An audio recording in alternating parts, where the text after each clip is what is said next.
Before the video starts, this audio is going to be a bit sketchy. I'm currently traveling right now, and I'm not at my normal setup, so I'm literally doing this inside the closet. But today we're going to be walking through what I did for one of the most underrated box sets that Games Workshop has released. That is the Space Marine 2 board game box set. This is a tie-in game that's tying into the actual video game that we've been playing, as any normal, rational 40K fan would be doing. In my opinion, this is a very solid box set. It comes with a ruler like any standard box set would, but it fits the scale of the game much better than a tape measure. It also comes with these really good, thick cardboard board. Say that 5 times fast. These would work on anything. I mean, like, these would perfectly work for Kill Team. These would perfectly work for, like, small 500 boarding action point games. It's a very small board, but it's very solid and works amazing. Plus, if you get multiple sets of these games, you could probably use these as a whole base board. It also comes with a little booklet explaining not only the world of Warhammer, but particularly the factions that are in this game. So this is a perfect starting point for anybody who wants to get into Warhammer, but doesn't want to spend the high price. And of course, it includes a model. Specifically, Dimitri and Titus, Lieutenant of the 2nd Company, and 20 gaunts. I think they're gaunts. Yeah, they're gaunts. But they're not you know what? They're bug things. They're bug things. They're a bug thing. They are push fit, but I'm not going to be push fitting them together. But there is one really big, blatant issue.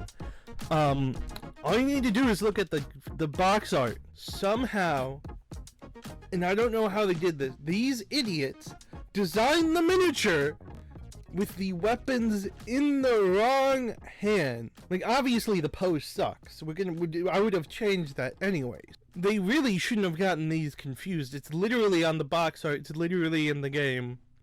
The only thing I can suspect is maybe the prototype they were working off of the game had the weapons flipped, because even in Tacticus, they have the weapons flipped.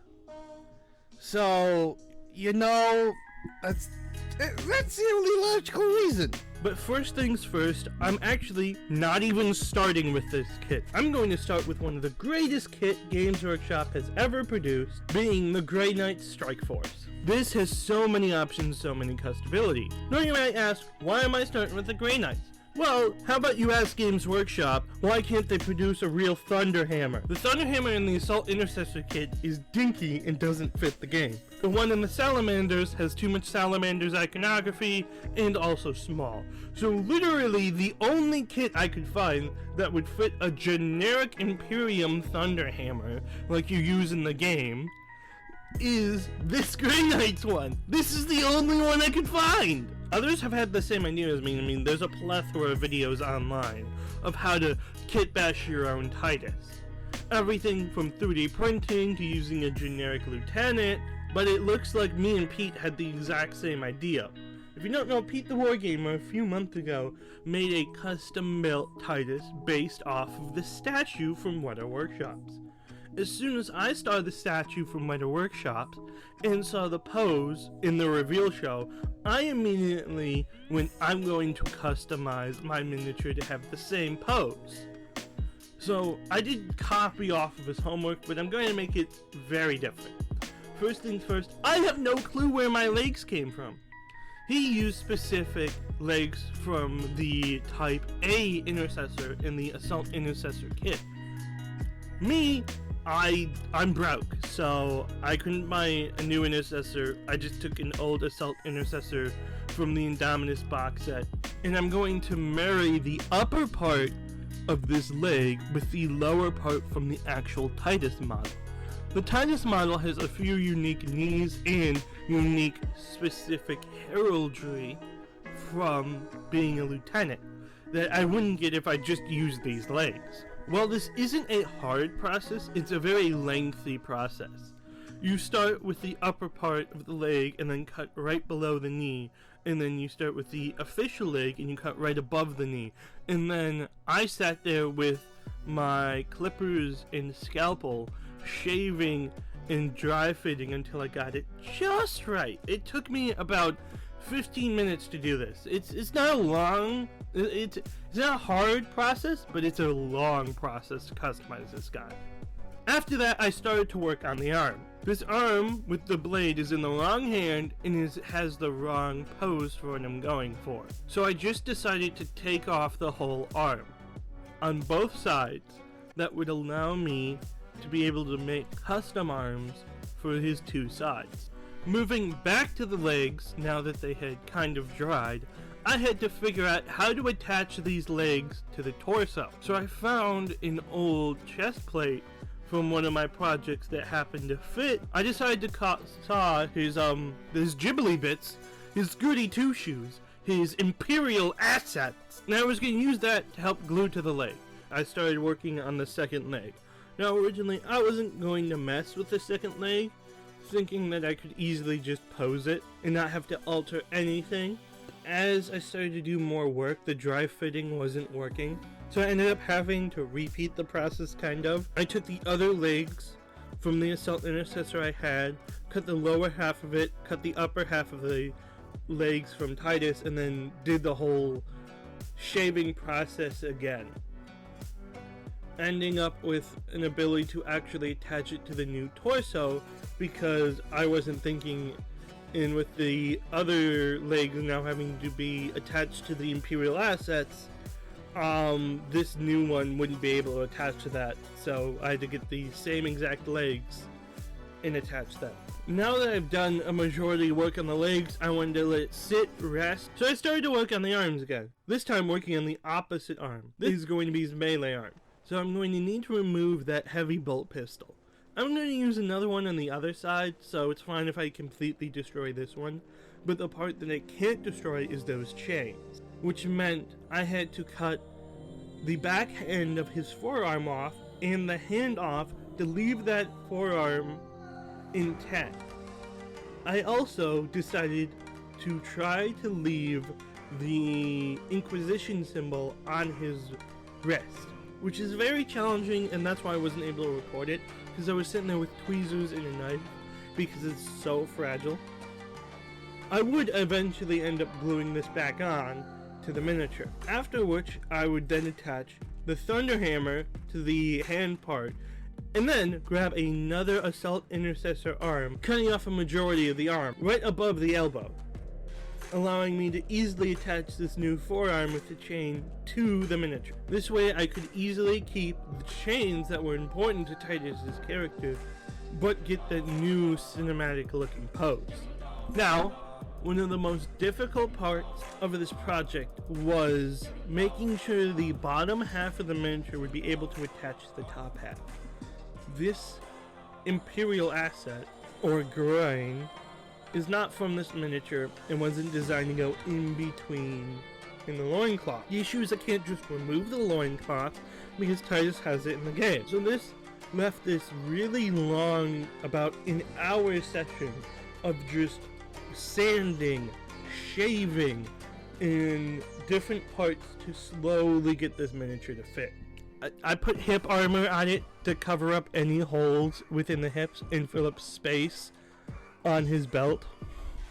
Now that very same assault intercessor from the Indominus kit, I glued it on to Titus. It was a whole arm, I didn't have to do anything, and it would just make my job a little easier. And now technically it's not canon because Titus doesn't have the Indominus symbol on his arm, but you know, it looks cool. Let me have this one. Instead of bogging down this video for building Tyranids, I'm just going to pull them from my pile of shame, is mix a medium with a wash. I'm going to use airbrush thinner because it gets it a lot more thinner than a normal medium, but you can even just use water. And you want this to be about a very light tea consistency. And just slather those models in it. We want this to get into every nook, every cranny, and tint the miniature.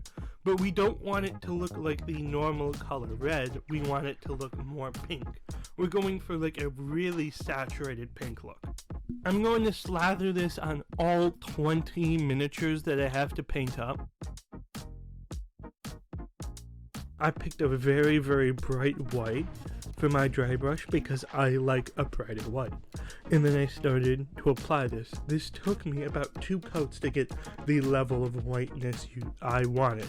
But remember, these are all on sliding scales. If you want it to be more pink, don't dry brush as much. Want it to be more white than me, dry brush even more.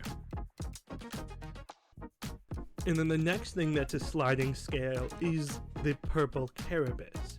What I ended up doing with my sliding scale here is I started with a really, really dark purple, and I was trying to go for an ultraviolet purple. I don't think I achieved it, but I like the results I got.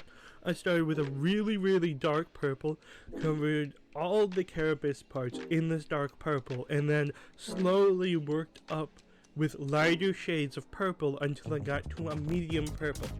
Now when I was experimenting, I went all the way to white and it got desaturated and didn't look good.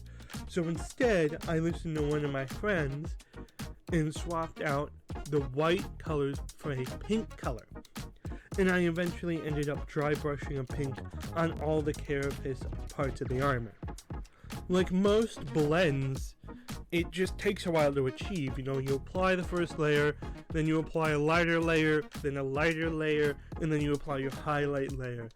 And this just takes a bit of time, but is well worth it because you're going to get the highlights that look pink and then those deep dark shadows that look that very dark rich purple. Now the other thing is this paint style was designed to paint a whole army. And I'm painting 20 miniatures in this video, so it took me quite a bit of time to actually get through them, speed painting techniques, and one of them is I'm going to be using contrast paint. So I'm going for the old 2005 Leviathan High Fleet scheme. They recently redesigned it when it came out with the new box set, and I don't like it as much. It looks too skin colored. So I used blood red contrast paint on all the claws, hooves, and organic weapons. This will allow me to get interesting highlights without needing to actually go through all the stages. And because I'm applying it in an organic area, it's going to look a lot more natural. When you apply it on like Space Marine armor, contrast paint tends to not look good because the contrast paint kind of pools in places and it looks weird.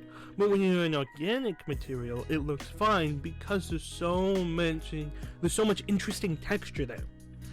Not only that, the dry brushing that we had previously done will help. It will make the shadows more of a rich red and the highlights more of a pink.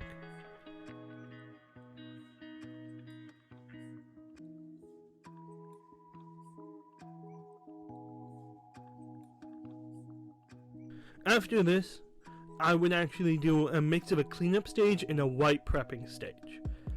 When I applied the red, I covered many organs that I didn't want to be red. That was just for speed and convenience, because I knew when I was applying the purple, there's many times where I would accidentally overbrush the purple and get it onto the rest of the white skin. So what I did is I took my initial dry brush white paint and then took a detail brush and specifically targeted certain areas to clean up the purple overbrush. While I was doing that, I then also went and started to apply white to the organs on the gun and other stuff like that. And I also applied it to the eye. This is going to be another color.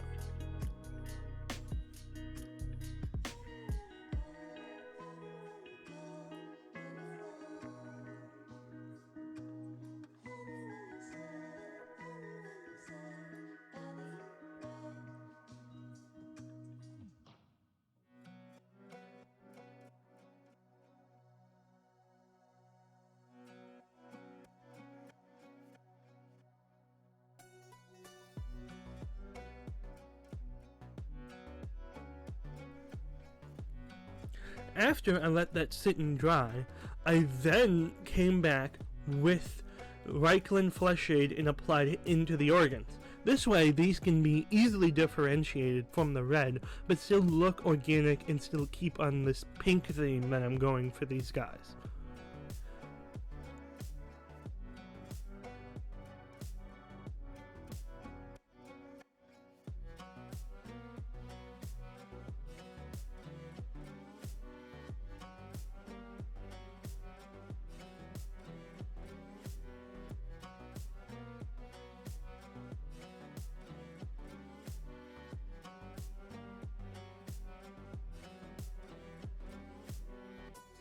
After this, I would come in and apply the yellow to all 3 eyes. The 2 eyes on the Horror gun, and then the 1 eye on the gun.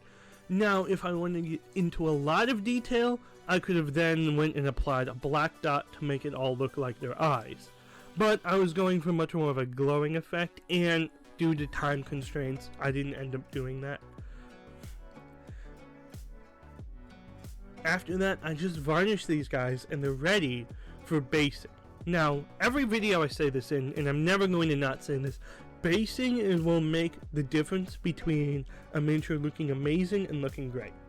Even if you have a bad miniature and you have really good basing, it's going to just elevate the miniature. So I popped the miniatures off the bases, and then I took the bases and put texture paint on them.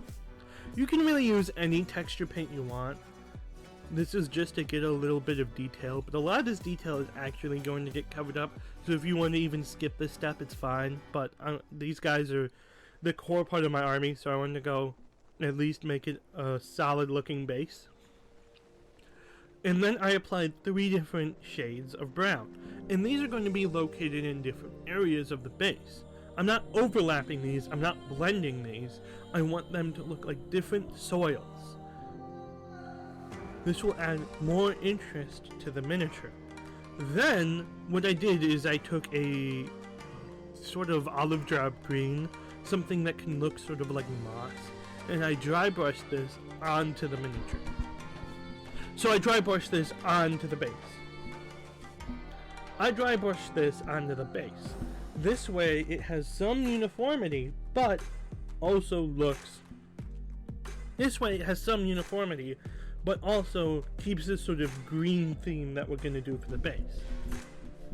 However, this is where the most important part comes in. And I also feel like Games Workshop doesn't do enough to educate people how to base miniatures. They oftentimes make very reserved bases, and that's not a good way to show off. That's not a good way to make your miniature look good. It's a good way to show off the paint scheme. This might sound counterintuitive, but when I'm making miniatures, I want to make it like a slice in time, like a photo. And I want several layers of foliage and several complicated layers of foliage. So the first thing I'm doing is I'm applying dense grass. And then I'm going to apply a different version of grass. Now these are 2 different colors and highlight 2 different types of grass. And I'm going to keep applying these grass things until I fill most of the base of the miniature, making this look like this is a very dense area and a bunch of grasses fighting for competition to survive. Now, if you just look at this, it kind of just looks like a grass field. And this is important because I need to make it look like a jungle, not a grass field. This is where I got fake plants and decided to cut them and start making them look like trees. I just applied these with super glue, that way they could hold easier, and stick these in the middle of these grass tufts, so it looks like a tree is growing on the grass tuft. This will cover the connection point so nobody notices it, and give that multi-layered effect, making it look more like a jungle than just applying the grass. Of course, applying the grass is not the only way we can make it look like a jungle. We can also apply other plants. Gamers Grass make these really cool paper plants, but you can also use 3D printed plants or a plethora of other ways of doing this. They're also half the price of a Games Workshop product, and I don't have to paint. I can just glue them on and they look good for half the price. So I think these are a better deal than anything you'll buy at Games Workshop. But these also will add more interesting layers because these sit lower than the grass. So using the combination of these lower level plants, the different grass plants, and those plants that are just essentially fake plants. Like, I got them at a hobby store. Any hobby store, Michael's, hell, I even got one at IKEA. So you can get fake plants anywhere. It's just a fake plant that you can use. Just make sure you cut it to where it's scaled down. And then all you need to do is apply a black coat to your base rim, and these guys are done.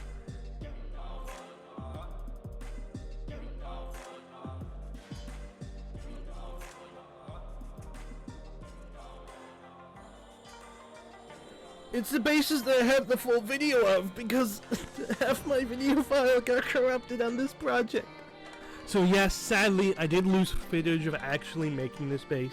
But it's a pretty easy base to make. I literally just took an old Hormigant, cut his jaw off, laid him on his back, and then sanded his back down the way it would fit on the base, and then built the base around him. And it's pretty simple. It's just cork in a miniature, which I expect anybody to be able to do. If not, there's tutorials on YouTube to go learn that. But this miniature is a lot like the others, but different. See, my basing scheme for my Ultramarines, which I have to make this match, is a different setting. It's a city that's been overgrown and abandoned. Paint the Leviathan scheme that I did in the previous part of this video on the Tyranid. Then I put black and dry brushed the concrete, and then applied brown around the pieces of concrete. This way I would have an easy area to put plants that were growing through the concrete. That way I can keep with this sort of overgrown city scheme that I really like for my Ultramarines, but I don't lose the interesting parts of that statue design.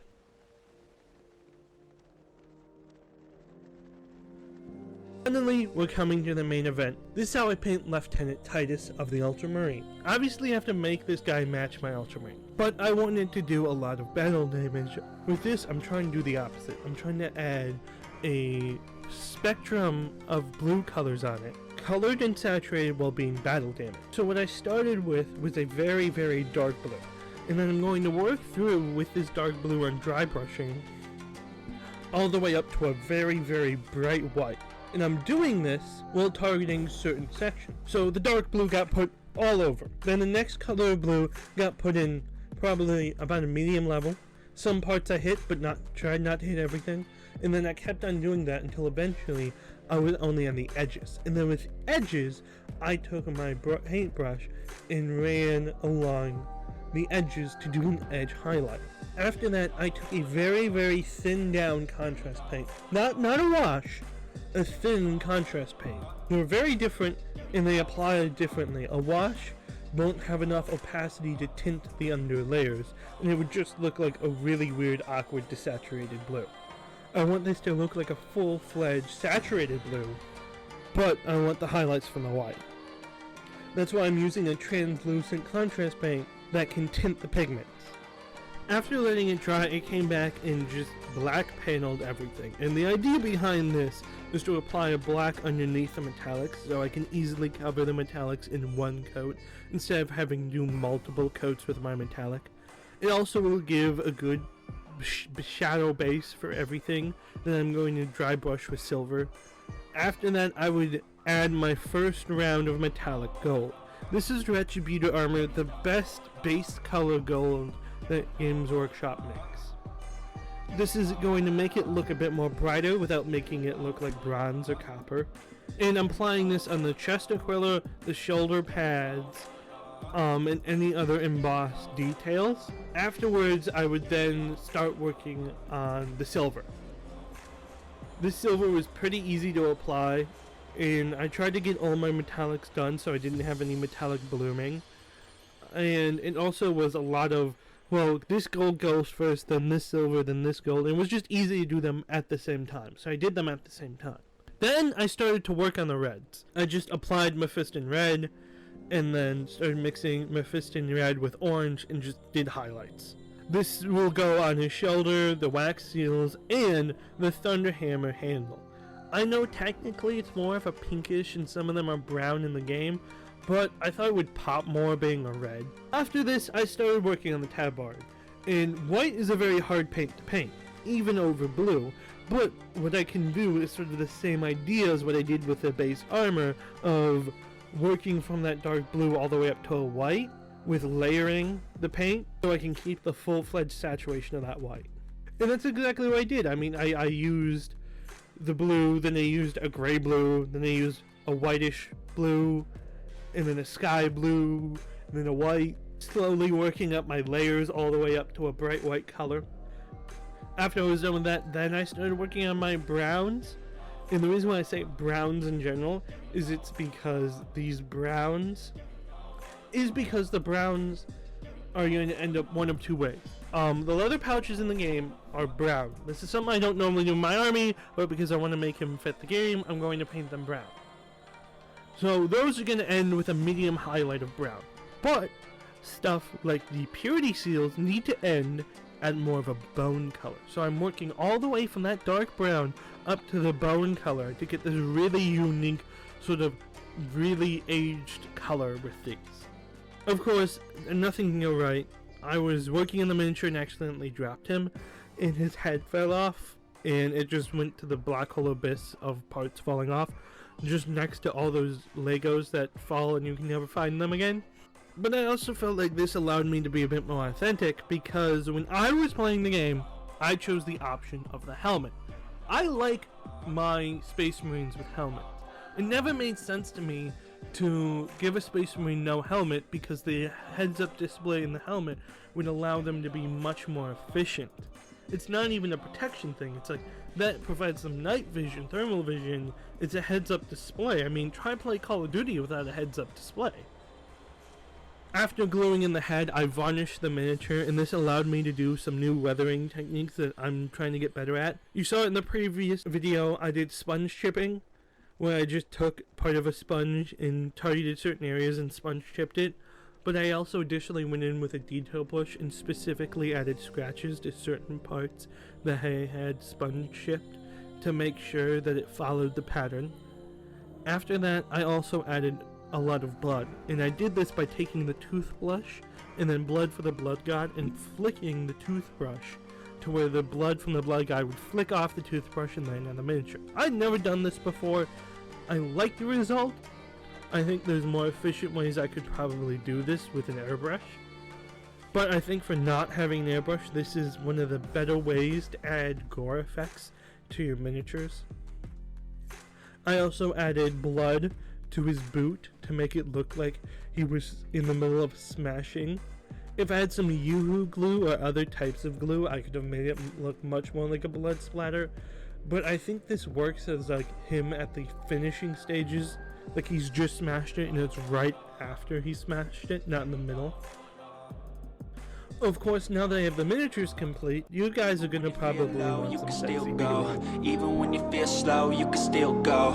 Even when there's no hope, you can still go. I never answer to no, man, I still go. Go, go, go, go, go, go, go, go, go, go, go, go, yeah, go. Hustle hard, hustle every single day. I'll be making moves till I'm buried in my grave. To the system, I don't wanna be a slave. I've been doing shit my way, or the highway. And in the driveway is a nice range, cause I grind through the climb, I invite pain. You'll never hear me, bitch, nah, I don't complain. Just gotta flip the switch and you can go and obtain anything you want, anything you need. Your mind's got the key ingredient, it's belief. They'll deceive with the negativity, but I just slide right by that energy. Even when you feel low, you can still go. Even when you feel slow, you can still go. Even when there's no hope, you can still go. I never answer to no, man, I still go. Go, go, go, go, go, go, go, go, go, go, go, go, go, go,